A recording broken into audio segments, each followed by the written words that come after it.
sebagai pemula dalam belajar kita tadi. Tadi kita membahas tentang terkait keutamaan membaca Al-Quran. Karena kenapa saya mulai dengan mengetahui keutamaan membaca Al-Quran. Ibaratnya seorang yang mengikuti perlombaan, dia semangat dalam mengikuti suatu perlombaan karena dia mengetahui sebuah hadiahnya. Sebaliknya demikian, apabila kita awali dengan mengenal keutamaan-keutamaan membaca Al-Quran itu, mudah-mudahan Allah memberikan semangat dalam kita belajar itu tadi. Yaitu yang pertama tadi, pahala yang tidak pernah terputus. Dan yang kedua, berlimpahnya kebaikan bagi pembacanya. Sebagaimana yang disebutkan hadis Nabi tadi.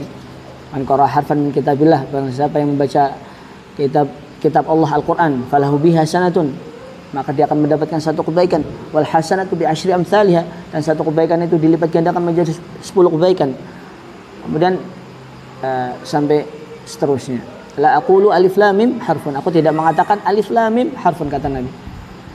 Walakin alifun harfun, lam alif satu huruf, wa lamun harfun, lam satu huruf, wa mimun harfun, dan mim satu huruf. Berarti maksud dilipat gandakan itu per hurufnya 10 kebaikan. Jadi makanya keutamaan yang kedua itu berlimpahnya kebaikan bagi pembacanya. Maksudnya di satu huruf aja kita mendapatkan 10 kebaikan. Apalagi satu paragraf, satu kalimat, apalagi satu halaman, apalagi satu juz. Masya Allah, kita dapat pahala banyak dari membaca Al-Quran. Kemudian yang pahala atau keutamaan yang berikutnya tadi sebagai syafaat bagi pembacanya. Terus yang keempat, menjadi sebaik-baik manusia, sebagaimana hadis Nabi, khairukum man ta'allamal Qur'an wa 'allamah, sebaik-baik kalian orang yang belajar Al-Qur'an dan wa 'allamah, yang mengajarkannya. Kemudian yang terakhir, bersama malaikat yang mulia. Orang yang senantiasa membaca Al-Qur'an itu bersama malaikat yang mulia. Ada yang kelewat, yang ketiga, yaitu sebagai syafaat bagi pembacanya itu tadi. Mungkin ada pertanyaan dari pelajaran malam ini, monggo.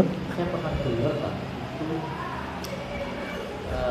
menjadi teman kita di alam barzah. Apa lagi hadisnya?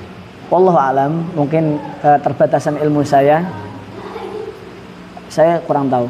Akan tetapi yang tertera atau disebutkan dalam keutamaan di sini, ya keutamaan Al-Quran itu aslinya banyak. Mungkin di sini saking disebutkan beberapa aja. Salah satunya tadi yang ketiga, yaitu sebagai syafaat bagi pembacanya. Maksudnya syafaat, ya mungkin bisa aja tadi di alam barzah, kan kelak nanti. Ngoten. Nah, di alam barzah, nanti di akhirat mungkin. Ngoten. Ya hadisnya jelas, Iqra'ul Qur'an fa innahu ya'ti yaumal qiyamah. Bacalah Al-Qur'an fa innahu ya'ti yaumal qiyamah. Karena sesungguhnya Al-Qur'an itu akan datang di hari kiamat. Nah, di hari kiamat mungkin bisa diartikan di alam barzah nanti kan. Syafi'an li ashabi, sebagai syafaat bagi sahabatnya. Siapa sahabatnya? Pembacanya itu tadi, yang sering membaca Al-Quran, yang menghafal Al-Quran. Lebih-lebih lagi menghafal Al-Quran. Masya Allah. Kan ada hadis yang menyebutkan surga seseorang kadang sesuai tingkatan hafalannya. Ada kan pernah. Ya wallahu alam. Mungkin ada, mungkin saking keterbatasan ilmu saya. Waktu kajian di Ustaz Ramo, juga pernah baca itu hadis surat Aisyah itu, surga itu bertingkat-tingkat. Sebanyak tingkatan ayat Al-Quran. Itu. Ada riwayat yang mengatakan 66, ada 63, dan kan berbeda pendapat. Jika kita berusaha menghafal Al-Quran, nanti di alam mahsyar kita disuruh mengulang bacaan kita. Di mana kita berhenti, di situ kita benar. Katanya Ustaz Ramo. Mungkin ada lagi nak pertanyaan? Enten. Insyaallah nanti sebelum memulai tahsin dimulai dengan baca buku ini, yaitu tadi sudah saya jelaskan, yaitu buku Tuhfatul Atfal. Buku yang pemula untuk membaca Al-Quran atau buku tajwid untuk pemula. Nanti di sini akan membahas terkait tentang Al-Quran juga. yang telah kita bahas tadi keutamaan. Nanti kita akan membahas tentang adab membaca Al-Quran. Nah, itu ada adabnya. Kemudian dasar-dasar ilmu tajwid, nanti kita akan mempelajari definisi tajwid itu apa. Terus tujuan mempelajari ilmu tajwid itu apa, keutamaan ilmu tajwid itu apa, peletakan dasar ilmu tajwid itu apa. Maksudnya peletakan dasar itu kita merucut ke siapa, bacaan kita merucut ke siapa. Yang paling utama ya Rasulullah SAW. Kemudian hukum mempelajari ilmu tajwid. Nah, nanti kita bahas hukum mempelajari ilmu tajwid itu apa sih gitu.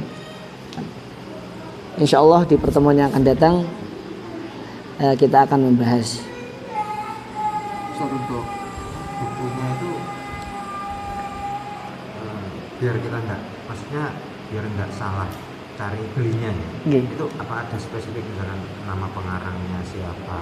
Ada pengarangnya. Pengarangnya kalau ini kan versi yang terjemahan. Saya dulu dapatnya di pondok saya, pesantren Al-Islami Bondowoso. Ini bukunya namanya itu tadi Tuhfatul Atfal, karyanya Syekh Al-Imam Al-Jamzuri.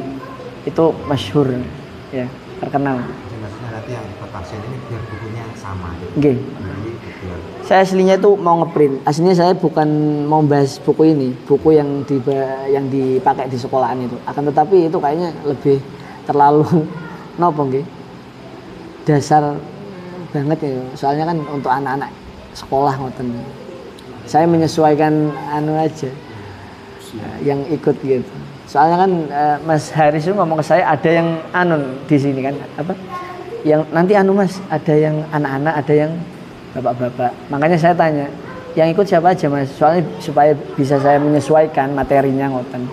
Kalau dipukul rata akhirnya kan di sini kita khususnya dewasa sama orang tua. Jadi untuk anak-anak nanti biar disendirikan aja. Oh, okay. Anak-anak cenderung rame masalahnya.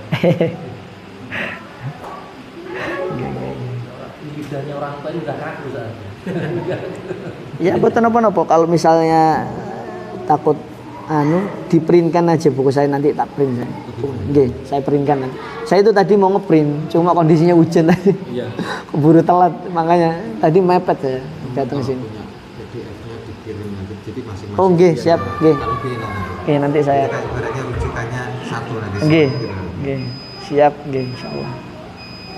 Mungkin itu aja, Semoga Allah Subhanahu wa taala mempermudah urusan kita, dan semoga Allah Subhanahu wa taala mengistiqomahkan kita dalam jalannya.